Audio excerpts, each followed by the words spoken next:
प्रधानमंत्री नरेंद्र मोदी के मन की बात का 132वां संस्करण आज है। क्या कुछ कह रहे हैं प्रधानमंत्री मोदी, आप भी सुनिए। अलग अलग क्षेत्रों में लगातार युद्ध और संघर्ष की परिस्थितियां बनती चली गई। वर्तमान में हमारे पड़ोस में एक माह से भीषण युद्ध चल रहा है। हमारे लाखों परिवारों के सगे संबंधी इन देशों में रहते हैं, खासतौर पर खाड़ी देशों में काम करते हैं। मैं गल्फ कंट्रीज का बहुत आभारी हूं। वे ऐसे 1 करोड़ से ज्यादा भारतीयों को वहां पर हर प्रकार की मदद दे रहे हैं। साथियों, जिस क्षेत्र में अभी युद्ध चल रहा है, वह क्षेत्र हमारी ऊर्जा आवश्यकताओं का बड़ा केंद्र है। इसकी वजह से दुनिया भर में पेट्रोल और डीजल को लेकर संकट की स्थिति बनती जा रही है। हमारे वैश्विक संबंध, अलग अलग देशों से मिल रहा सहयोग और पिछले 1 दशक में देश का जो सामर्थ्य बना है, इनकी वजह से भारत इन परिस्थितियों का डटकर मुकाबला कर रहा है। साथियों, निश्चित तौर पर यह चुनौतीपूर्ण समय है। मैं आज मन की बात के माध्यम से सभी देशवासियों से फिर यह आग्रह करूंगा कि हमें एकजुट होकर इस चुनौती से बाहर निकलना है। जो लोग इस विषय पर भी राजनीति कर रहे हैं, उन्हें राजनीति नहीं करनी चाहिए। यह देश के 140 करोड़ देशवासियों के हित से जुड़ा विषय है। इसमें स्वार्थ भरी राजनीति का कोई स्थान नहीं है।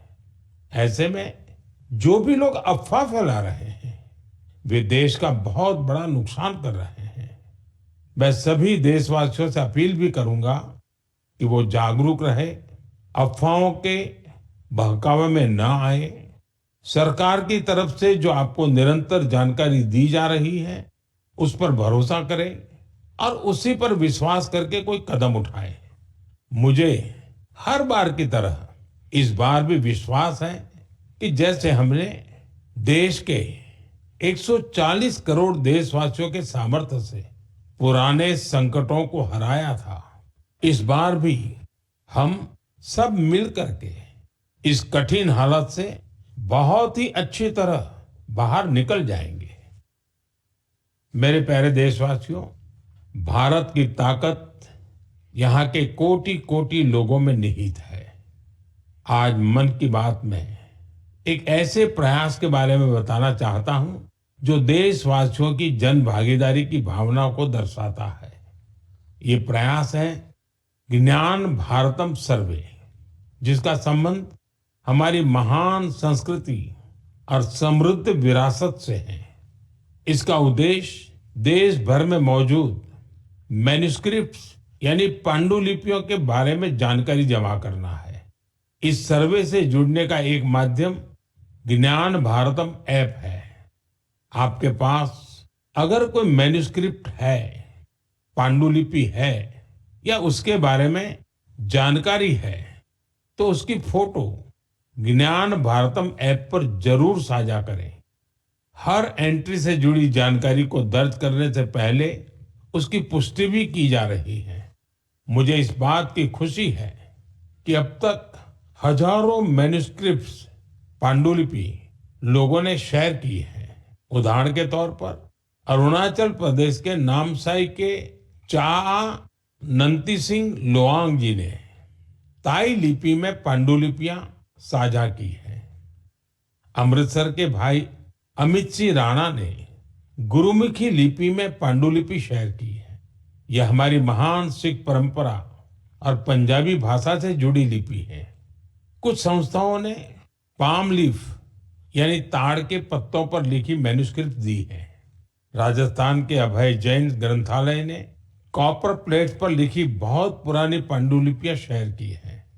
वहीं लद्दाख की हेमिस मोनेस्ट्री ने तिब्बती में बहुमूल्य पांडुलिपियों के बारे में जानकारी दी है। यहाँ पर मैंने कुछ ही उदाहरण दिए हैं। यह सर्वे जून के मध्य तक जारी रहने वाला है। आप सभी से मेरा आग्रह है कि अपनी संस्कृति से जुड़े पहलुओं को सामने लाएं और शेयर करें।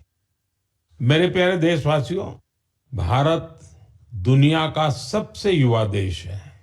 देश के युवा की ताकत जब राष्ट्र निर्माण में जुड़ती है तो बहुत बड़ी मदद मिलती है। राष्ट्र निर्माण के इस दायित्व को निभाने में बड़ी भूमिका निभा रहा है मेरा युवा भारत यानी माय भारत संगठन। ये संगठन देश के युवाओं को अलग अलग पॉजिटिव गतिविधियों से जोड़ रहा है। हाल ही में माय भारत द्वारा बजट फेस्ट का आयोजन किया गया। इसका मकसद था देश भर के युवाओं को बजट प्रक्रिया और नीति निर्माण से जोड़ना। इससे जुड़ी क्विज में देश भर से करीब 12 लाख युवाओं ने हिस्सा लिया। क्विज के बाद करीब 1,60,000 प्रतिभागियों को निबंध प्रतियोगिता के लिए चुना गया। मुझे इनमें से कुछ निबंध पढ़ने का अवसर भी मिला। इनसे पता चलता है कि मेरे युवा साथी देश के विकास में अपना योगदान देने के लिए कितना तत्पर है। तेलंगाना के सूर्यापेट से कोटला रघुवीर रेड्डी, उत्तर प्रदेश के बाराबंकी से सौरभ बैसवार और बिहार के गोपालगंज से सुमित कुमार ने किसान कल्याण से जुड़े टॉपिक पर लिखा है। पंजाब के मोहाली से आंचल और ओडिशा के केंद्रपाड़ा से ओम प्रकाश रथ ने वुमेन लेड डेवलपमेंट को आगे बढ़ाने के तरीकों पर अपने विचार प्रकट किए हैं। हरियाणा के यमुनानगर से प्रथम बरार ने लिखा है कि ग्रीन और क्लीन भारत ही समृद्ध भारत का मार्ग है। इससे उनकी गहरी सोच का पता चलता है। दिल्ली के शंख गुप्ता का सुझाव है कि ग्रामीण क्षेत्रों में खेल प्रतिभाओं की पहचान के लिए और अधिक प्रयास होने चाहिए। हमारे युवा साथियों ने स्किल डेवलपमेंट और ईज ऑफ डूइंग बिजनेस पर भी अपने विचार साझा किए हैं। मैं उन सभी युवाओं की सराहना करता हूं जो अपने आइडियाज शेयर कर रहे हैं। ये विचार देश को आगे ले जाने में बहुत अहम है। मेरे प्यारे देशवासियों, देश भर के क्रिकेट फैंस के लिए यह महीना जोश और उत्साह से भर देने वाला रहा है। जब भारत ने T20 वर्ल्ड कप में ऐतिहासिक जीत दर्ज की तो देश में हर तरफ खुशी की लहर दौड़ गई। अपनी टीम की शानदार सफलता पर हम सभी को बहुत गर्व है। पिछले महीने के आखिर में कर्नाटका के हुबली में एक बहुत ही रोचक मुकाबला देखने को मिला। इस मुकाबले को जीतकर जम्मू कश्मीर की क्रिकेट टीम ने रणजी ट्रॉफी को अपने नाम कर लिया। सबसे खुशी की बात है कि करीब 7 दशकों के लंबे इंतजार के बाद इस टीम ने अपना पहला रणजी खिताब हासिल किया। यह अभूतपूर्व सफलता खिलाड़ियों के कई वर्षों के निरंतर प्रयासों का परिणाम है। टीम के कप्तान पारस डोगरा ने अद्भुत कौशल दिखाया। अपने नेतृत्व से इस जीत में उन्होंने अहम योगदान दिया।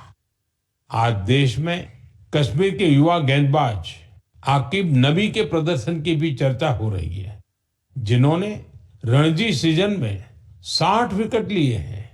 इस जीत से टीम के खिलाड़ी और कोचिंग स्टाफ के साथ साथ जम्मू कश्मीर के लोग बहुत रोमांचित हैं। क्रिकेट के मैदान में इस शानदार प्रदर्शन के बाद वहां के युवाओं में खेलों के प्रति उत्साह और बढ़ गया है। आने वाले समय में यह कई युवाओं को स्पोर्ट्स को अपनाने के लिए प्रेरित करेगा। जम्मू कश्मीर के लोगों में खेलों को लेकर गजब का जज्बा रहा है। मुझे खुशी है कि अब यह बड़े खेल आयोजनों का हब भी बनता जा रहा है। खेलो इंडिया विंटर गेम्स के लिए गुलमर्ग तो पहले ही अपनी पहचान बना चुका है। फुटबॉल जैसे स्पोर्ट्स भी यहाँ के युवाओं के बीच काफी लोकप्रिय है। मुझे आशा है कि आने वाले समय में जम्मू कश्मीर के खिलाड़ियों की जीत का यह सिलसिला यूं ही जारी रहेगा।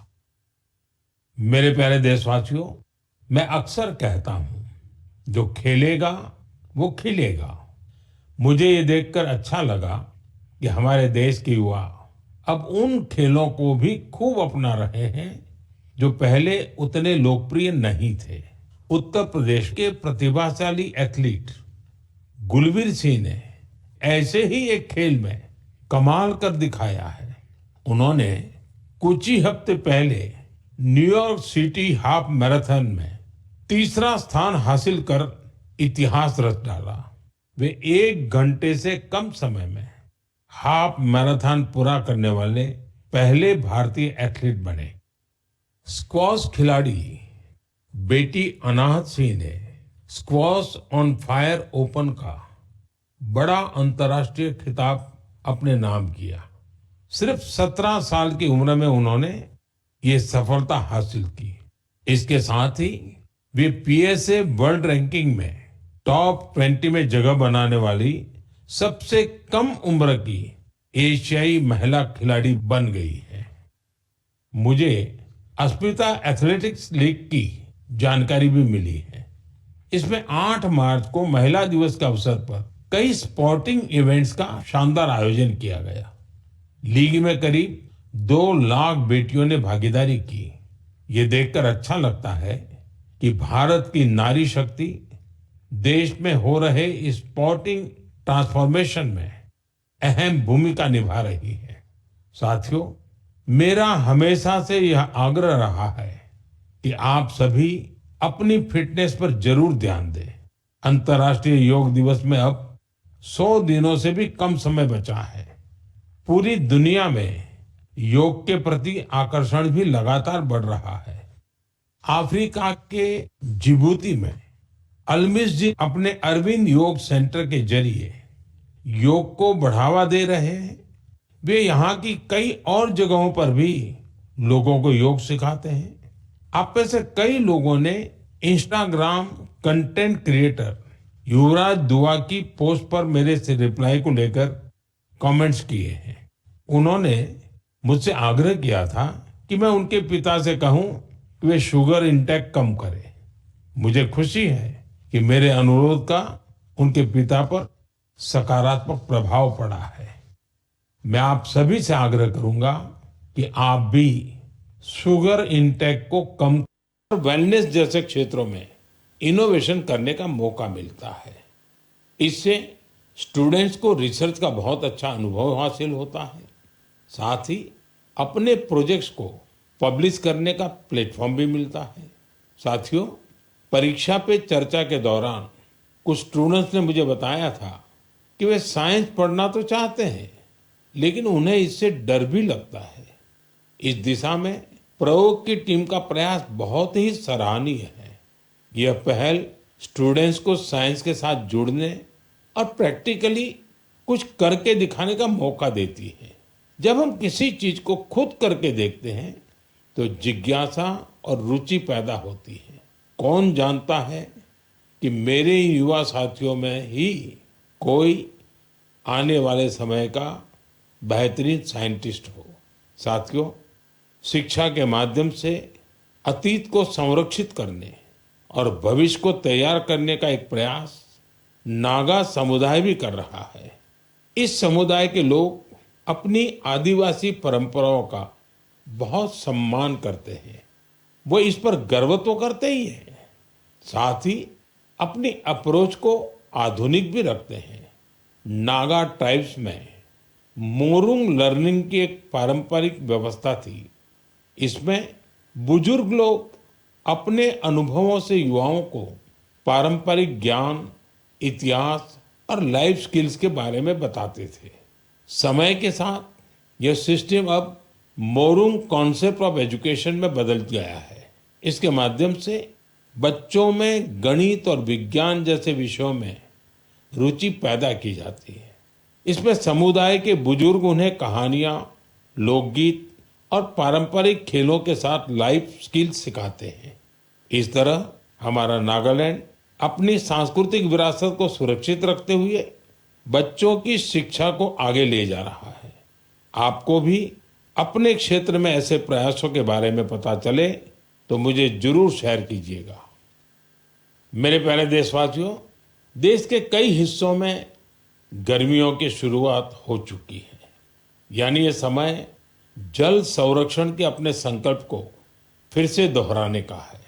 पिछले 11 वर्षों में जल संचय अभियान ने लोगों को बहुत जागरूक बनाया है। इस अभियान के तहत देश भर में करीब 50 lakh artificial water harvesting structure बनाए गए हैं। मुझे ये देखकर अच्छा लगता है कि अब जल संकट से निपटने के लिए गांव-गांव में सामुदायिक स्तर पर प्रयास होने लगे हैं। कहीं पुराने तालाबों की सफाई हो रही है, कहीं बरसात के जल को सहेजने के लिए प्रयास किया जा रहा है। अमृत सरोवर अभियान के तहत भी देश भर में करीब 70,000 अमृत सरोवर बनाए गए हैं। बारिश का मौसम आने से पहले इन सरोवरों की साफ सफाई भी शुरू हो गई है। आज मैं आपसे कुछ प्रेरक उदाहरण भी साझा करना चाहता हूँ। ये उदाहरण बताते हैं कि जन भागीदारी से जल संरक्षण का काम कितना व्यापक हो जाता है। साथियों, त्रिपुरा की जम्पुई पहाड़ियों में बसा वागमुन गांव 3000 फीट की ऊंचाई पर बसा है। ये गांव पानी के गंभीर संकट का सामना कर रहा था। गर्मियों के दिनों में गांव के लोग पानी के लिए लंबी दूरी तय करते थे। आखिरकार गांव के लोगों ने बारिश की हर बूंद को सहेजने का निर्णय किया। आज वागमुन गांव के लगभग हर घर में rooftop rain water harvesting system स्थापित हो गया है। जो गांव कभी पानी की कमी से जूझ रहा था, वो जल संरक्षण की एक प्रेरक मिसाल बन गया है। साथियों, इसी तरह छत्तीसगढ़ के कोरिया जिले में भी एक अनोखी पहल देखने को मिली। यहाँ के किसानों ने एक सरल लेकिन प्रभावशाली आइडिया पर काम किया। यहाँ के किसानों ने अपने खेतों में छोटे छोटे रिचार्ज तालाब और सोख्ता गड्ढे बनाए, जिससे बारिश का पानी खेतों में ही रुकने लगा और धीरे धीरे वह जमीन के अंदर जाने लगा। आज इस क्षेत्र के 1200 से अधिक किसान इस मॉडल को अपना चुके हैं और गांव का ग्राउंड वाटर लेवल बहुत बेहतर हो गया है। इसी तरह तेलंगाना के मंचेरियाल जिले के मुदितगुंटा गांव में भी लोगों ने मिलकर पानी की समस्या दूर की है। गांव के 400 परिवारों ने अपने घरों में सॉकपिट बनाया और वाटर कंजर्वेशन का जन आंदोलन बना दिया। इससे गांव का ग्राउंड वाटर लेवल बेहतर हुआ है। साथ ही प्रदूषित पानी की वजह से होने वाली बीमारियां बहुत कम हो गई हैं। मेरे प्यारे देशवासियों, हमारे मछुआरे भाई बहन सिर्फ समुद्र के योद्धा नहीं हैं, बल्कि वे आत्मनिर्भर भारत के एक मजबूत नींव भी है। वे सुबह होने से पहले समंदर की लहरों से जूझते हुए अपने परिवार के साथ साथ देश की अर्थव्यवस्था को मजबूती देने में जुट जाते हैं। ऐसे मेहनतकश मछुआरों का जीवन आज कई तरह से आसान बनाया जा रहा है। चाहे बंदरगाहों का विकास हो या मछुआरों के लिए बीमा, ऐसी कई पहल उनके बहुत काम आ रही है। हम जानते हैं कि समंदर में उनकी गतिविधियों को मौसम का रुख बहुत प्रभावित करता है। इसे देखते हुए टेक्नोलॉजी के जरिए भी उनकी पूरी मदद की जा रही है। मुझे बेहद खुशी है कि ऐसे प्रयासों से हमारा फिशरीज सेक्टर न केवल समृद्ध हो रहा है, बल्कि कुछ नया करने का जज्बा भी भर रहा है। आज फिशरीज और सीवीड के क्षेत्र में नए नए इनोवेशन हो रहे हैं और हमारे मछुआरे भाई बहन आत्मनिर्भर बन रहे हैं। ओडिशा के संबलपुर की सुजाता भुयान जी एक गृहिणी थी, लेकिन वो कुछ नया करके अपने परिवार की और मदद करना चाहती थी। इसलिए कुछ वर्ष पहले उन्होंने हीराकुंड रिजर्वायर में फिश फार्मिंग शुरू की। शुरुआती दिन उनके लिए आसान नहीं थे। मौसम में होने वाले बदलाव, मछलियों के खाने का प्रबंध और घर की जिम्मेदारियों के साथ संतुलन बनाने में जैसी कई चुनौतियां थी, लेकिन उनका हौसला अडिग था। केवल 2-3 वर्ष के भीतर उन्होंने अपने प्रयास को एक फलते फूलते बिजनेस में बदल दिया। आज उनकी सफलता समुदाय की महिलाओं के लिए उम्मीद की नई किरण बन गई।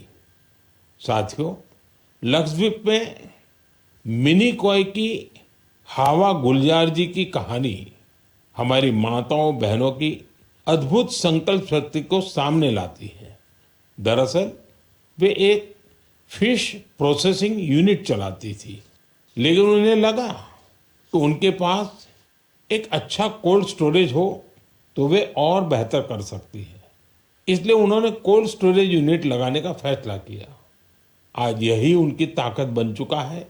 अब वे बेहतर प्लानिंग के साथ कारोबार कर पा रही है। साथियों, देश में आज हर तरफ ऐसे प्रयास हो रहे हैं जो प्रेरित करने वाले हैं। बेलगावी के शिवलिंग सतप्पा हुद्दार ने पारंपरिक खेती से अलग रास्ता चुना। इसके लिए उन्होंने एक पॉन्ड फार्म बनाया। इस कारोबार के लिए उन्हें ट्रेनिंग भी मिली। अब अपने पॉन्ड से मछलियों की बिक्री कर वे अच्छी कमाई कर रहे हैं। वहीं सीवीड की मांग को देखते हुए कई लोगों ने सीवीड कल्टीवेशन को भी अपनाया है। इसका उन्हें बड़ा लाभ भी हो रहा है। मैं एक बार फिर फिशरीज सेक्टर से जुड़े सभी लोगों की सराहना करता हूं। हमारी इकोनॉमी को सशक्त बनाने के लिए उनका प्रयास बेहद प्रशंसनीय है। मेरे प्यारे देशवासियों, जब समाज खुद आगे आता है तो छोटे छोटे प्रयास भी बड़े बदलाव की नींव बन जाते हैं। हमारे देश के अलग अलग हिस्सों में ऐसे कई उदाहरण सामने आ रहे हैं जो हमें यही सिखाते हैं। हाल ही में उत्तर प्रदेश के वाराणसी में एक प्रेरक प्रयास देखने को मिला। वहां एक ही घंटे में 2,51,000 से अधिक पौधे लगाए गए और एक नया गिनीज वर्ल्ड रिकॉर्ड बना। इस प्रयास की सबसे खास बात यह रही कि इसमें हजारों लोग एक साथ जुड़े। छात्र, जवान, स्वयंसेवी संगठन, अलग अलग संस्थाएं, सबने मिलकर इस काम को संभव बनाया। जन भागीदारी का यही स्वरूप एक पेड़ मां के नाम अभियान के दौरान भी दिखता है। इस अभियान के तहत देश भर में करोड़ों पेड़ लगाए गए हैं। साथियों, नागालैंड के चिजामी गांव से भी एक बहुत प्रेरक प्रयास सामने आया है। चिजामी गांव की महिलाएं मिलकर 150 से अधिक वैरायटी के पारंपरिक बीजों को सुरक्षित रख रही है। इन बीजों को एक कम्युनिटी सीड बैंक में संरक्षित किया जा रहा है, जिसे गांव की महिलाएं ही चलाती हैं। इनमें चावल, बाजरा, मक्का, दालें, सब्जियां और कई तरह की जड़ी बूटियां शामिल है।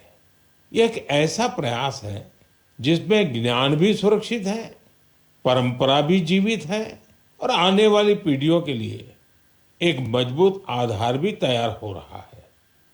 साथियों, आज जब दुनिया जलवायु परिवर्तन जैसी चुनौतियों का सामना कर रही है, तब ऐसे प्रयास हमें यह बताते हैं कि समाधान हमेशा कहीं दूर नहीं होता।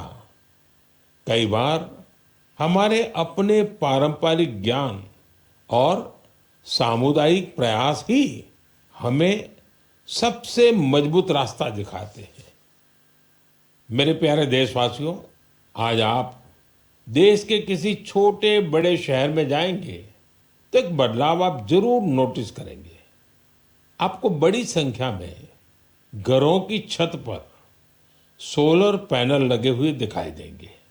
कुछ साल पहले तक ये इक्का दुक्का घरों पर ही दिखता था, लेकिन आज पीएम सूर्यघर मुफ्त बिजली योजना का प्रभाव देश के कोने कोने में दिखने लगा है।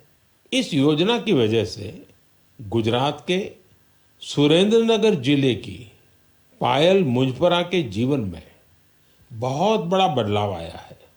उन्होंने सूर्य पहल के माध्यम से सोलर पावर टेक्नोलॉजी की ट्रेनिंग ली और 4 महीने का सोलर पीवी टेक्नीशियन का कोर्स पूरा किया। अब वो एक कुशल सोलर टेक्नीशियन बन गई है। पायल एक सोलर उद्यमी के तौर पर अपनी पहचान बना रही है। वो आसपास के जिलों में सोलर रूफटॉप इंस्टॉलेशन का काम करती है और इससे उन्हें हर महीने हजारों रुपए की आय होती है। साथियों, मेरठ के अरुण कुमार भी अब अपने इलाके में ऊर्जा दाता बन गए हैं। हाल ही में दिल्ली में हुए कार्यक्रम में अरुण कुमार ने हिस्सा लिया था और अपने अनुभव साझा किए थे। उन्होंने बताया था कि वो न केवल बिजली बिल की बचत कर रहे हैं बल्कि अपनी अतिरिक्त बिजली बेच भी रहे हैं। साथियों, जयपुर के मुरलीधर जी की सफलता भी कुछ ऐसी ही है। पहले उनकी खेती डीजल पंप पर निर्भर थी, जिसमें हर साल हजारों रुपए खर्च होते थे। जब उन्होंने सोलर पंप अपनाया तो उनकी खेती का तरीका ही बदल गया। अब उन्हें ईंधन की चिंता नहीं रहती, सिंचाई समय पर होती है और उनकी सालाना आय भी बढ़ गई है। सबसे महत्वपूर्ण बात यह है कि अब उनका परिवार साफ ऊर्जा के साथ बेहतर जीवन जी रहा है।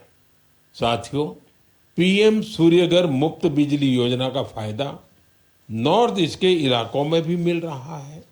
त्रिपुरा में रियांग जनजाति के कई गांव ऐसे थे जहां बिजली की समस्या थी। अब सोलर मिनी ग्रिड के माध्यम से वहां के घरों में रोशनी रहती है।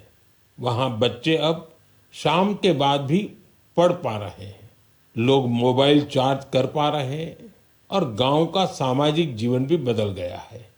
साथियों, देश में सोलर ऊर्जा क्रांति के ऐसे न जाने कितने उदाहरण हैं। आप भी इस क्रांति से जुड़िए और दूसरों को भी जोड़िए। मेरे प्यारे देशवासियों, मन की बात के लिए मुझे हर महीने देश के अलग अलग हिस्सों से ढेरों संदेश मिलते हैं।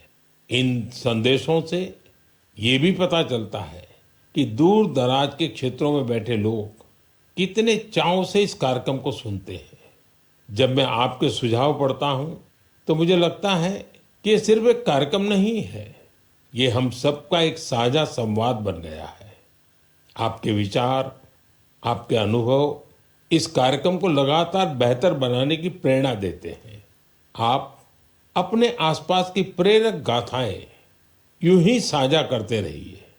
हो सकता है आपकी एक छोटी सी कोशिश किसी और के जीवन में बड़ा बदलाव ले आए, किसी को आगे बढ़ने का नया हौसला दे दे। यही तो रेडियो की असली ताकत है।